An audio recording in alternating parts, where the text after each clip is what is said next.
की वरिष्ठ नेत्री श्रीमती बंतो कटारिया जी, हमारे प्रदेश के संयोजक संदीप जोशी जी, हमारे जिला के माननीय अध्यक्ष मनदीप राणा जी, असीम गोयल जी, अक्षिता सैनी जी मेयर अंबाला, पवन सैनी जी पूर्व विधायक, संतोष सारवाण जी पूर्व विधायक और उपस्थित अंबाला के हमारे सभी कार्यकर्ता भाइयों और बहनों, आप सबको दोनों हाथ जोड़ करके मैं प्रणाम करता हूं। आप सबको राम राम कहता हूं।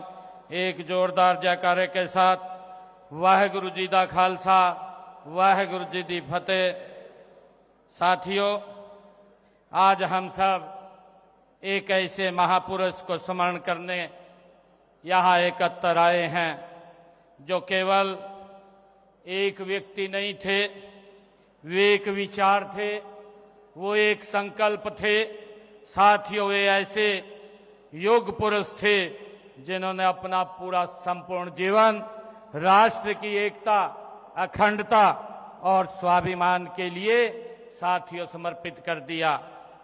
साथियों, इतिहास में कुछ लोग ऐसे होते हैं जिन्हें पढ़ा नहीं जाता, उन्हें साथियों जिया जाता है। ऐसे महान व्यक्तित्व होते हैं और उन महान व्यक्तित्वों में से जो केवल अपने समय का साथियों नेतृत्व नहीं करते, वे आने वाली पीढ़ियों का मार्गदर्शन भी करते हैं। साथियों, ऐसे डॉक्टर श्यामा प्रसाद मुखर्जी की 125वीं जयंती के अवसर पर साथियों हम यहाँ उनको याद करने के लिए, उनको पुष्पांजलि अर्पित करने के लिए साथियों यहाँ एकत्र हुए हैं। साथियों, आप सब जानते हैं पिछले वर्ष जुलाई 2027 तक, पिछले वर्ष से जुलाई 2027 तक हम डॉक्टर श्यामा प्रसाद मुखर्जी का 125वीं जयंती का 2 वर्षीय ये महोत्सव मना रहे हैं। साथियों, यह कोई साधारण आयोजन नहीं, साथियों यह एक महायज्ञ है, एक ऐसा महायज्ञ जिसकी लो डॉक्टर मुखर्जी ने विचारों को देश के कोने कोने में ले जाने का काम किया है। साथियों, एक ऐसा महायज्ञ जो उनके विचारों को हर गांव-गांव, हर घर-घर तक पहुंचाएगा। साथियों, यह उत्सव केवल स्मरण मात्र नहीं है, यह राष्ट्र की ओर एक ऐसा ऋण मुक्ति है। साथियों, ऐसी एक विनम्र कृतज्ञता है उस महापुरुष के प्रति जिसने भारत की एकता और संवैधानिक अखंडता के लिए अपना सर्वस्व बलिदान दिया है। साथियों, जब हम डॉक्टर श्यामा प्रसाद मुखर्जी के व्यक्तित्व को देखते हैं तो हम ज्ञान, कर्म और राष्ट्रभक्ति की त्रिवेणी का एक अद्भुत संगम साथियों हम देखते हैं। कोलकाता की पुण्य भूमि पर 6 जुलाई 1901 को जन्मे डॉक्टर श्यामा प्रसाद मुखर्जी को विरासत में ही विविधता और राष्ट्र सेवा का साथियों भाव मिला है। उनके पिता सर आशुतोष बंगाल के प्रसिद्ध शिक्षाविद थे। पिता के दिखाए मार्ग पर चलते हुए डॉक्टर श्यामा प्रसाद मुखर्जी एकेडमिक जगत की ऊंचाइयों को उन्होंने छुआ है। साथियों, मात्र 33 वर्ष की आयु में ही कोलकाता विश्वविद्यालय के सबसे कम उम्र के साथियों कुलपति डॉक्टर श्यामा प्रसाद मुखर्जी बने हैं। इतनी छोटी उम्र में कुलपति बनना उनकी असाधारण प्रतिभा और दूरदर्शिता का जीता जागता साथियों प्रमाण है। लेकिन डॉक्टर श्यामा प्रसाद मुखर्जी केवल एक शिक्षाविद बनकर साथियों नहीं रुके, वे एक महान राष्ट्र निर्माता भी साथियों बने हैं। जब स्वतंत्र भारत का संविधान लिखा जा रहा था तब वे संविधान सभा के प्रभावशाली सदस्यों में से साथियों शामिल थे। बाद में स्वतंत्र भारत के वो पहले मंत्रिमंडल में उन्होंने देश के पहले उद्योग और आपूर्ति मंत्री के रूप में पदभार संभाला। साथियों, हम सब जानते हैं डॉक्टर श्यामा प्रसाद मुखर्जी जी का जीवन सत्ता की चाह में नहीं रचा बसा था, बल्कि परम भावना से वो ओतप्रोत था। साथियों, लेकिन जब देश हित की बात आई, जब सिद्धांतों की बात आई और तो उन्होंने सत्ता को ठुकराने में एक सेकंड भी नहीं लगाया। उन्होंने राष्ट्रहित में 19 अप्रैल 1950 को केंद्रीय मंत्रिमंडल से अपना इस्तीफा साथियों दे दिया था और इसके बाद देश सेवा का अटूट संकल्प लेकर के उन्होंने तत्कालीन सरसंघचालक आदरणीय श्री गुरु गोलवलकर जी से मुलाकात कर तब उन्हें राष्ट्रहित में एक नई राह दिखाने का साथियों काम किया है। उन्होंने पंडित दीनदयाल उपाध्याय जी के साथ मिलकर के भारतीय जनसंघ की स्थापना डॉक्टर श्यामा प्रसाद मुखर्जी ने की है। साथियों, वही जनसंघ जो आज भारतीय जनता पार्टी का एक मजबूत साथियों आधार है। साथियों, आज जब हम डॉक्टर श्यामा प्रसाद मुखर्जी की जयंती अंबाला में मना रहे हैं तो मुझे इतिहास का वो पन्ना भी साथियों याद आ रहा है जिसका सीधा संबंध हमारी इस अंबाला की धरती से है। उनके नेतृत्व में जनसंघ ने साथियों बार बार आंदोलनों के माध्यम से तत्कालीन कांग्रेस सरकार को आगाह किया था कि आपकी तुष्टीकरण की जो नीति है उससे देश की एकता और अखंडता साथियों खतरे में है। परंतु नेहरू जी के जो तुष्टीकरण के आगे घुटने टेक चुके थे, परंतु डॉक्टर श्यामा प्रसाद मुखर्जी ने कश्मीर के विषय पर अखिल भारतीय आंदोलन के साथ कश्मीर कूच करने का साथियों ऐतिहासिक निर्णय लिया। उन्होंने फैसला किया। वो तारीख साथियों याद कीजिए जब 8 मई 1953 को जब वो कश्मीर जाने के लिए दिल्ली से रेलगाड़ी में रवाना हुए और साथियों उनके साथ विश्व विख्यात उपन्यासकार वैद्य गुरुदत्त जी, प्रोफेसर बलराज मधोक जी और हमारे मार्गदर्शक भारत रत्न से सम्मानित अटल बिहारी वाजपेयी जी और डॉक्टर वर्मन जी और टेकचंद शर्मा जी साथियों उसमें शामिल थे। साथियों, उन्होंने देश की जनता के लिए सिंह गर्जना डॉक्टर श्यामा प्रसाद मुखर्जी ने की थी। उन्होंने आह्वान किया था कि इस एक देश में, एक राष्ट्र में 2 निशान, 2 विधान और 2 प्रधान नहीं चलेंगे, नहीं चलेंगे। साथियों, डॉक्टर श्यामा प्रसाद मुखर्जी ने ये कहा था। दिल्ली से चलते हुए डॉक्टर श्यामा प्रसाद मुखर्जी इसी अंबाला की धरती पर पहुंचे और साथियों अंबाला स्टेशन पर पहुंचकर उन्होंने जम्मू कश्मीर के तत्कालीन प्रधानमंत्री शेख अब्दुल्ला को एक तार संदेश भेजकर साथियों संदेश दिया था। उन्होंने तार में साफ लिखा था, डॉक्टर श्यामा प्रसाद मुखर्जी जी ने उन्होंने कहा था कि मैं जम्मू आ रहा हूं, बिना परमिट के आ रहा हूं। ये डॉक्टर श्यामा प्रसाद मुखर्जी ने अंबाला की इस पवित्र भूमि से साथियों तार भेज करके शेख अब्दुल्ला को साथियों अवगत कराया था। उन्होंने कहा था कि मेरा वहां आने का प्रयोजन है वहां के हालात का अवलोकन करके शांति स्थापित करना साथियों हमारा उद्देश्य है। मैं आपसे भी मिलना चाहूंगा, यदि संभव हुआ तो। सोचिए साथियों, डॉक्टर श्यामा प्रसाद मुखर्जी जहां पर इसी देश के अंदर परमिट लेकर के जाने की व्यवस्था थी, उनका साहस और वो महापुरुष जिन्होंने बिना परमिट के जम्मू कश्मीर के अंदर प्रवेश किया है। साथियों, जब डॉक्टर श्यामा प्रसाद मुखर्जी आगे बढ़ते हुए रावी नदी के पुल पर पहुंचे तो उन्होंने कठुआ के पुलिस अधीक्षक ने राज्य के चीफ सेक्रेटरी का एक सरकारी आदेश भी साथियों उनको सौंपने का काम किया। आदेश में लिखा था कि डॉक्टर मुखर्जी के जम्मू कश्मीर राज्य में घुसने पर पूरी तरह से प्रतिबंध है।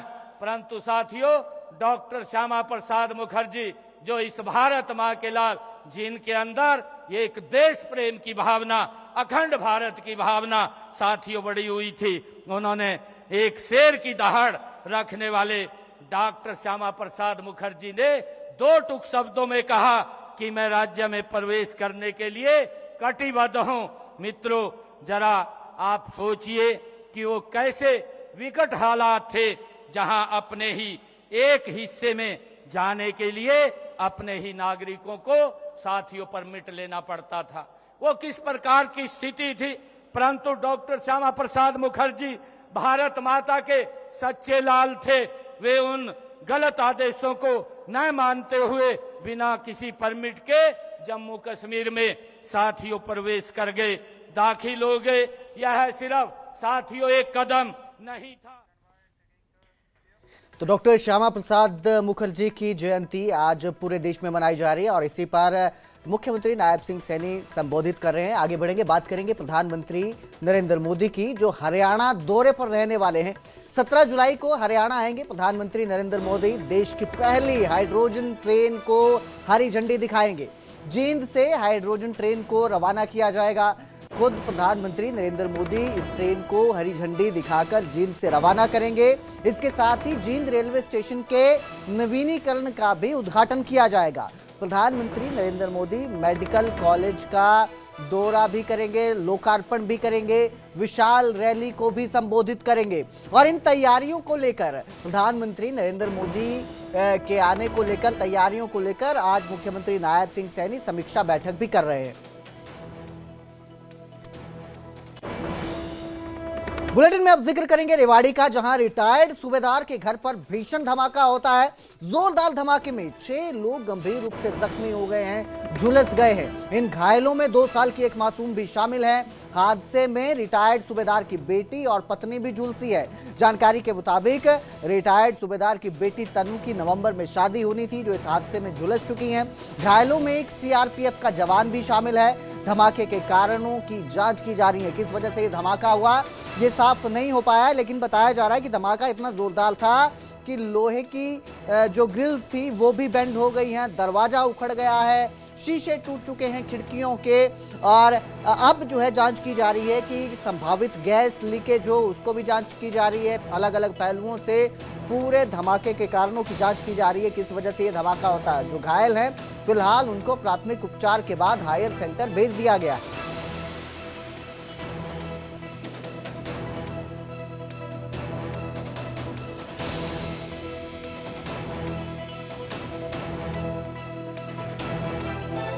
बड़ा धमाका हुआ था। उसके बाद पुलिस को इत्तला कर दी गई थी, पुलिस मौके पर आ गई थी। उसके बाद फोरेंसिक टीम अपना काम जांच में जुटी हुई है। तो जो भी वो निष्कर्ष निकलेगा वो फोरेंसिक रिपोर्ट के बाद ही फाइनल हो पाएगा कि वजह क्या थी। अंदर की स्थिति काफी बड़ा ब्लास्ट, जैसे आसपास के लोग भी बता रहे हैं कि ऐसा लगा जैसे भूकंप सा आ गया हो।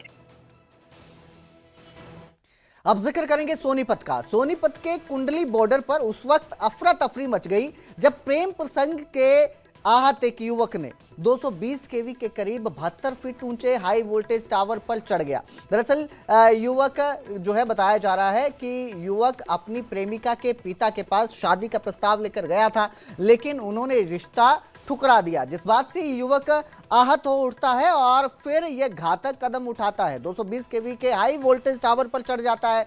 इसकी जानकारी मिलते ही पुलिस प्रशासन भी मौके पर पहुंचता है और युवक को समझा बुझाकर नीचे उतारने के सारे प्रयास किए जाते हैं। बिजली आपूर्ति बंद कर दी जाती है। करीब 5 घंटे तक हाई वोल्टेज ये ड्रामा चलता रहता है युवक का। इसका प्रस्ताव ठुकरा दिया गया था, आहत हो गया था, प्रेम प्रसंगों को लेकर ये टावर पर चढ़ गया था। ये हमारी 220 लाइन पे एक बंदा चढ़ा हुआ था जो अभी उतर चुका है और उसको पुलिस साथ में ले गई है। इसको 5 घंटे लगे इसको मिशन में। अच्छा, कितना ऊंचा टावर था? ये 22.1 मीटर की ऊंचाई है सर इसकी। कहाँ से कहाँ बिजली सप्लाई होती है? बिजली जिसकी जाती है जीआईएस राय से कुंडली की तरफ। अच्छा, जीआईएस राय जो कि जठेड़ी में है। काट दी गई थी? हाँ, बिजली तुरंत काट दी गई थी ताकि कोई अनहोनी। गुरुग्राम में प्रेम प्रसंग ने एक नव विवाहिता की जान ले ली। पुलिस के मुताबिक शादी के महज 3 महीने बाद पति अंकित ने अपनी प्रेमिका रजनी के साथ मिलकर पत्नी की गोली मारकर हत्या कर दी। जांच में सामने आया कि दोनों का पिछले 3 वर्षों से प्रेम संबंध था और पत्नी उन्हें रास्ते का रोड़ा लग रही थी। इसी के चलते आरोपी ने प्रेमिका के किराए के कमरे में हत्या की साजिश रची और वारदात के बाद दोनों हरिद्वार से होते हुए नेपाल भाग गए। फिलहाल पुलिस ने दोनों आरोपियों को गिरफ्तार कर लिया है।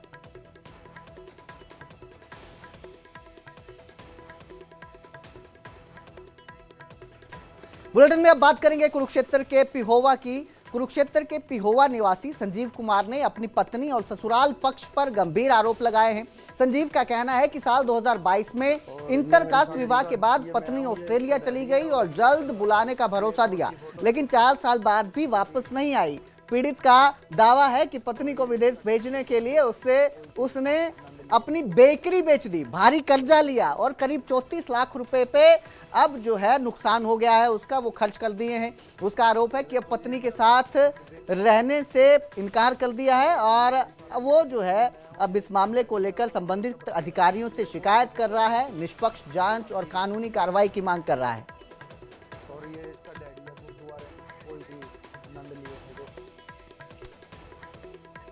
बुलेटिन में अब बात करेंगे हिमाचल प्रदेश की। हिमाचल प्रदेश में मॉनसून ने रफ्तार पकड़ ली है और मौसम विभाग ने प्रदेश के कई जिलों के लिए भारी बारिश का अलर्ट जारी किया है। कांगड़ा, ऊना और सिरमौर जिलों में भारी बारिश से अलर्ट जारी किया गया है। भारी बारिश को लेकर ऑरेंज अलर्ट जारी किया गया है, जबकि मंडी, शिमला और चंबा में भारी बारिश के लिए येलो अलर्ट जारी किया गया है। लगातार हो रही बारिश के चलते नदी नालों का जलस्तर बढ़ने लगा है। भूस्खलन की आशंका जताई जा रही है, लैंडस्लाइड की। प्रशासन ने लोगों से अनावश्यक यात्रा से बचने और नदी नालों से दूर रहने की अपील की है। उधर अगर कुल्लू जिले की बात करें तो यहाँ बारिश का असर साफ दिखाई देने लगा है। लारजी सैंड सड़क मार्ग पर नाला एक उफान पर आ गया है, जिससे भारी मात्रा में मलबा सड़क पर आ गया है और रास्ते बंद हो गए हैं। सड़क के दोनों ओर वाहनों की लंबी लाइनें लग रही हैं और कई घंटों तक यहाँ लोग फंसे रहे। बताया जा रहा है कि ऊंची पहाड़ियों में बारिश जो है वो तेज होने की वजह से इस तरह के हालात पैदा हुए हैं।